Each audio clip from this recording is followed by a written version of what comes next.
buat jaga-jaga aja, bisa dibawa.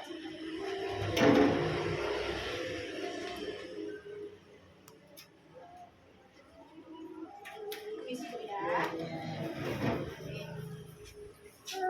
Jadi Bu, jadi apa yang saya dapat dari puskesmas kemarin, Bapak itu terkena gangguan skizofrenia.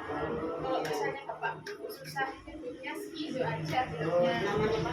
skizo, ada tulisannya nih. Oh iya, Skizo. Nah, skizo itu dimana pengucapnya kan itu sulit membedakan mana dunia nyata, mana dunia pikirannya itu. Jadi bagi tulisan itu dia tuh punya dua dunia. Dunia di alam pikirnya sama dunia nyatanya. Jadi mereka bingung mana sih yang nyata. Terus tanda gejalanya itu kalau skizo yang pertama halusinasi seperti itu yang menurut saya apakah pernah bicara sendiri itu ternyata singkatnya itu kalau ada saja mereka ngomong ya. Tapi alhamdulillah bapak tadi itu tidak sampai melakukan perilakan gitu, soalnya halusinasinya itu masih halusinasi yang wajar. Tapi Bu, kalau soal halusinasi akut itu bisikan-bisikannya itu bermacam-macam Bu, kayak ada yang disuruh tunggu orang ini gitu, ada yang suruh nanti kamu itu ya saya uang tapi alhamdulillah bapak ini masih normal-normal ya.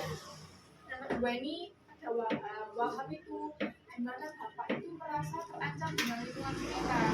Contoh nih, bapak lagi di sini terus ada orang nih di sebelah, bapak itu merasa kayak ih orang itu mau jahatin aku gitu, orang itu mau jahatin aku, orang ini mau melukai aku gitu. Terus di lain itu kalau misalnya bapak itu tadi ada yang kasih makanan coba tetangga, bapak itu langsung mikir kayak oh ini mau ngelakuin aku ini gitu. Bapak itu ngerasain efek juga. Yang ketiga bapak itu berjalan nggak jelas, terus bahasanya bapak itu lebih mengerti gitu. Yang keempat itu gelisah, suka mengurung diri di kamar, terus kurangnya perawatan diri, kayak bapak tuh merasa saya bersih, saya kotor, ya. Terus muka itu datar pandangan kosong, terus apa nggak ada tanda-tanda emosional, marah, sedih itu kata semua ya itu ya. Biasanya gejala kayak halusinasi, waham tadi itu terjadi kira-kira dalam waktu 1 bulan gitu. Terus penyebabnya itu kenapa sih kok orang yang bisa terkena ini skizo ini? Yang pertama itu faktor keluarga dulu. Jadi orang tua yang punya penyakit atau gangguan skizo itu pasti menurut ke anaknya dan itu tingkatnya sekitar 40%. Jadi dari faktor yang kayak itu. Yang kedua faktor lingkungan kayak stres yang berkepanjangan, depresi, bapak pernah kan gitu ya, depresi juga sama penggunaan narkotika bisa menyebabkan gangguan skizo. Terus pemeriksaannya biasanya itu langsung dibawa ke dokter, dan dokter biasanya itu mewawancarai orang tuanya bapak, menanyakan ini tinggal waktu bapak seharian gimana sih, pasti akan melakukan pewawancaraan.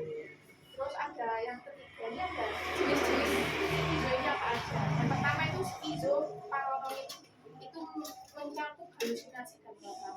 Jadi bapak ini Bu terkena skizo paranoid. Yang kedua ini ada skizofrenia yang membuat tidak bisa berpikir secara normal. Yang ketiga ini skizo katatonik yang berbuat bapak itu perilaku anak tidak wajar. Tapi bapak ini masuk ke dalam paranoid yang tingkatnya nggak terlalu parah. Terus skizo ini bahaya apa enggak sih? Kondisi skizo ini bukan kondisi yang dapat mengancam nyawa seseorang. Tapi kalau skizonya itu udah parah, udah akut, itu bisa untuk pemikiran pada orang itu. Jadi kenapa kok orang dikatakan akut itu bisikannya itu semakin menguasai pikirannya dulu. Jadi semakin bisa disuruh sama bisikannya lagi. Sampai melakukan pikiran kepada orang, menambah dirinya sendiri. Bahayanya. Terus yang harus dicegah itu apa?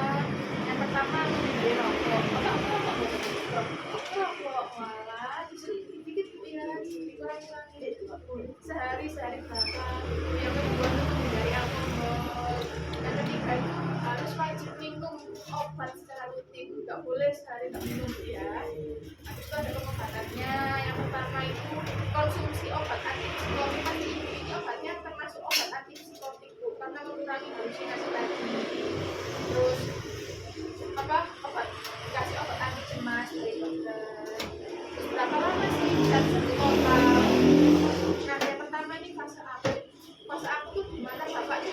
maka sikapnya itu masih aktif-aktifnya loh. Jadi penyembuhannya itu 4 sampai 8 minggu. Yang kedua itu fase stabilisasi, itu menstabilkan semua itu memakan waktu 6 bulan.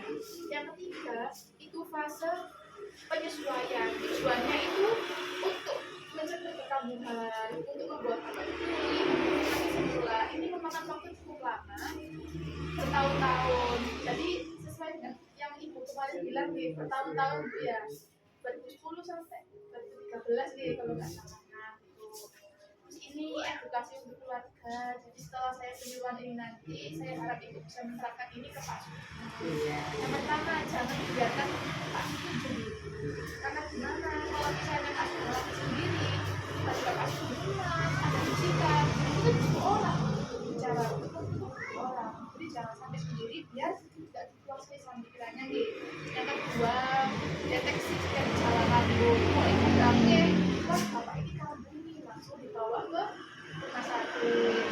Yang ketiga, itu memasak makanan sehat dengan gizi seimbang. Yang keempat, itu memantau apa yang dilakukan Pak Sugeng, yang dimana Pak Sugeng saya belum tahu.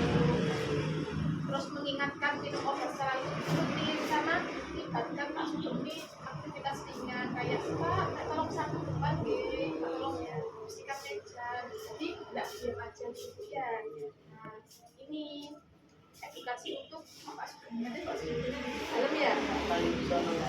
Oh iya. Dan yang lihat ikan, lihat apa burung di kasihan. Intinya kalau Bapak Sugeng itu mendengar bisikan atau lagi apa cari keramaian, langsung bicara sama ibu. Pokoknya kalau Bapak Sugeng merasakan harus lapor lah sama ibu ya, biar nggak sendirian. Yang kedua tuh jangan sampai stres. Kalau stres apa-apa tapi jangan berlarut-larut. Terus menerapkan pola hidup sehat, mengonsumsi makanan yang bergizi, minum obat secara teratur, dan jangan merokok ya Bu ya, istirahat secara teratur. Nah tapi Bu, kalau misalnya nanti ini skizonya itu udah parah, udah sampai gelisah banget, ibu itu mau nggak mau harus dirawat di rumah sakit. Karena apa? Biar gelisahnya itu tangannya itu tidak menurun Bu. Ya kalau misalnya udah gelisahnya udah menurun, baru bisa boleh rawat jalan. Itu yang bisa saya sampaikan. Apa ada yang bertanyakan? Ya, jadi kalau misalnya ada tinggal WA saya aja di sini. Dan penyuluhan sudah saya laksanakan. Sebelumnya mohon maaf jika ada salah kata Ibu. Ini